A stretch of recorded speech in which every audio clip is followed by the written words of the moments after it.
Okay, so let's talk about the main features of the sine and cosine graph. This is a picture of the sine graph. So sine of x, theta, whatever you want to call it. We're going to call it x because we're on a regular xy coordinate system, the graph. So we'll stick with sine of x. So here's the function that's being graphed. That is the graph of sine of x. If you took all your points in your table and put them on here, you connected the dots, you would get this picture right here.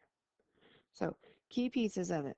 How many intercepts are there? X-intercepts is when it crosses this x-axis right here. So it looks like I have one there, I have another one here, and another one here. So at 2 pi 0, at pi 0, and at 0, 0. Okay, so how many are there? There are 3, and I just listed them. I drew them in there. I couldn't think of what I was trying to say. Then it says, at what point is the maximum? Well, here's the highest point. That's always the maximum. Looks like it happens at pi over 2 and 1.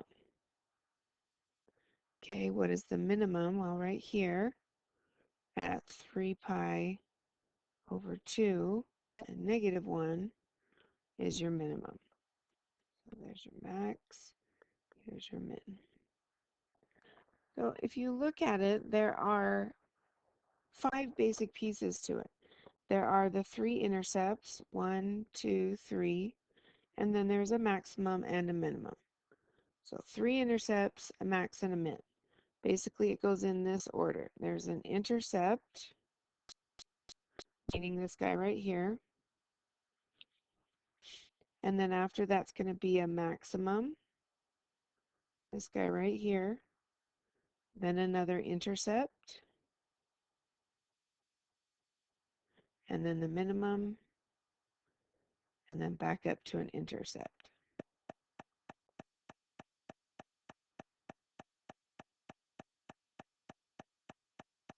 So when you're drawing these guys, this is what you have to do, is you have to remember that it goes intercept, maximum, intercept, minimum, intercept. That there are 3 intercepts. It starts and ends with one, and then in the middle is another intercept. So at the start and at the end, and then in the middle. Those are where your intercepts are going to go. Okay, let's talk about cosine. Cosine kind of looks like it. The difference is that it's more like a U shape. It starts up here at the maximum, right? That's the highest point. And it also ends at a maximum. That's what makes these guys repetitive, is they balance like that. They're symmetric. And then again, halfway in between, there's your minimum. So this one now is at the start and the end. And the minimum happens in the middle.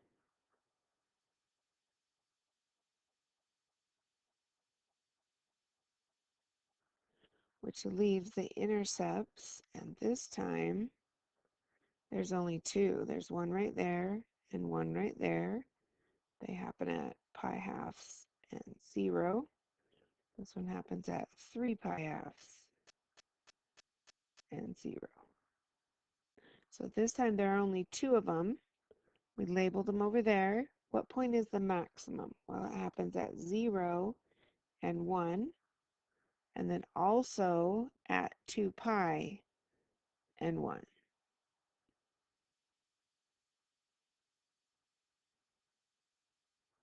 And then where is the minimum? It happens at the middle, which is at pi, comma, it's the minimum, so it's down there at the negative 1. So sine and cosine, they have 5 basic parts, right? Cosine, the parts were intercept, maximum, intercept, minimum, intercept, in that order. Am,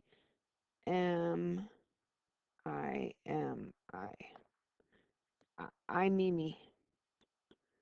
I'm, I max, I maxi, I max, I mini.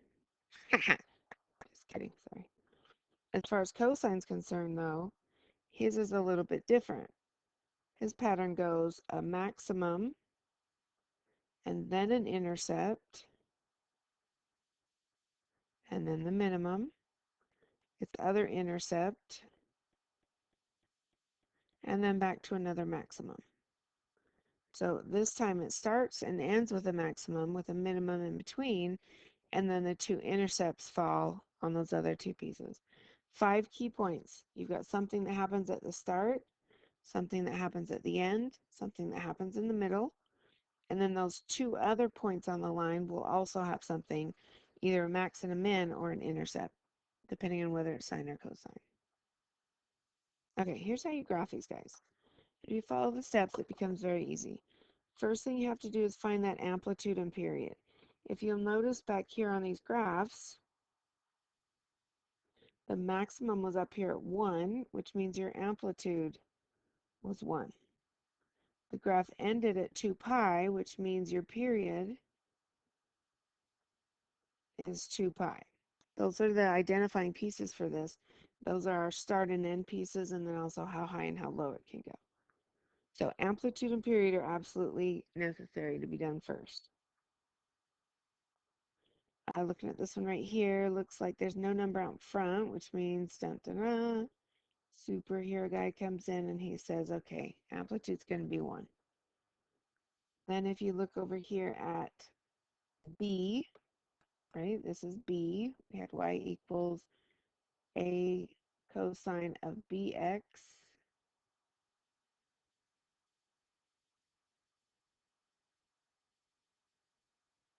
So that 4 right there is B, and what do we need that for? Well, in order to find the period, the formula is 2 pi divided by B, which is 4 in this case. So 2 pi over 4, that would be, let's see, 1 and a 2, 1 pi over 2. Okay, so we have to put in our 5 key points. For the cosine graph, it's these right here. One of the first one, it says it starts at the maximum, which is at 0 for x and up at the amplitude. So our first point is going to be up here at the amplitude. That's our starting point, 0, 1. Now, this one's done. I like to skip to the last one. I know they're symmetric, so I'm going to go over here to the last point, and I'm going to put it up at the amplitude again. But wait a minute. Period. Where's my period? Well, if you look on the graph, right there's the period. So that is where your other max is going to be. This is your period. Okay, and then we know that in the middle is a minimum, which is at the amplitude. And the only thing left is for these two guys to be intercepts. And then you have to draw this perfectly beautiful little curve. And that's a graph of that cosine function. Boop, boop. And then, of course, if you were doing sine, you would have started with an intercept and ended with an intercept. I usually put my start and end in there. It always ends at the period so that I can tell exactly where the middle is. In fact, you probably have to have that before you can do the middle. Let's try one. Okay, first things first, our amplitude. Amplitude is always the absolute value of that number that's out in front.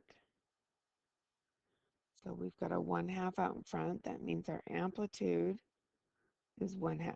Is it okay to have a fraction? Sure.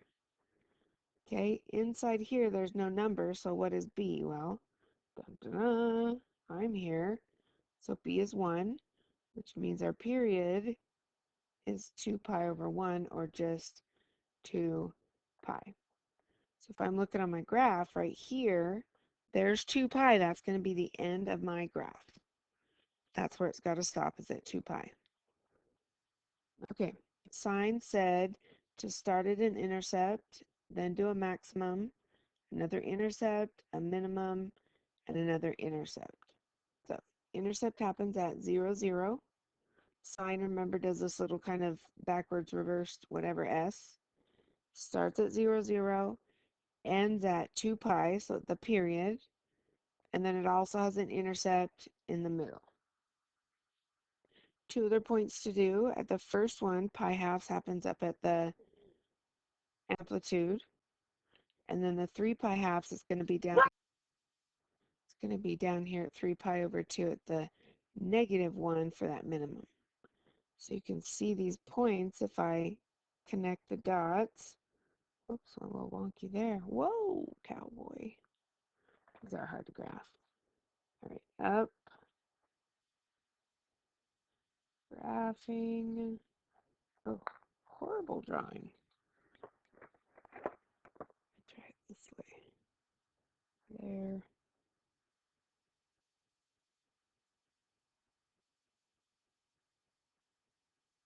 That's a little better. 5 key points. You just have to remember what order they go in. All right, here's just a cosine. Again, the amplitude and period, that stuff's easy. Here's the A, so the amplitude is going to be 2. That's how high and low it's going to go. This right here is our B. So our period is going to be 2 pi divided by B, which is 1/2. I wrote it out in the long way so that we can flip that second fraction. So 2 pi over 1 times 2 over 1, which is just 4 pi. So looking along my x-axis, there's my 4 pi. So that's where the end of my graph is going to be. That's my period. All right, now cosine starts at a max, then has an intercept, then has a min, another intercept, and another max. So starting out our graph, here we go. Starts at a maximum. Now our amplitude was 2, so we have to go clear up here to 2. And it also ends at a maximum. Here's the middle at 2 pi. There's this minimum. And then the other two pieces have to be intercepts. Okay, connect the dots. Make your cute little sine and cosine. Sorry, your cute little cosine curve. And that's it. This one's maxi mini max. Maxi mini max. Cosine.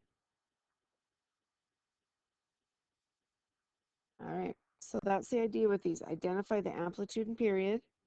Find your period. That's where it's going to end. And then remember the order of the stuff and start at your amplitude and so on and go through all the different pieces.